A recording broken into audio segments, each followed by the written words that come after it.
मित्रांनो, लोकसभेचे अध्यक्ष ओम बिर्ला आणि राज्यसभेचे सभापती जगदीश धनखड या दोघांनाही पूर्ण देश विरोधकांचा आवाज दाबणारा सभापती आणि विरोधकांचा आवाज दाबणारा लोकसभा अध्यक्ष म्हणून कायम ओळखतील. कारण त्यांनी आज कामच तसं केलेलं आहे.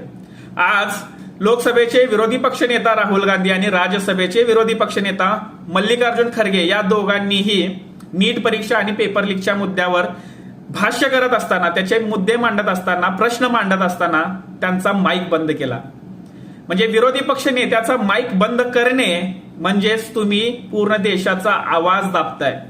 विरोधी पक्षाचा आवाज दाबणे म्हणजेच लोकशाहीचा आवाज दाबण्या इतकंच आहे.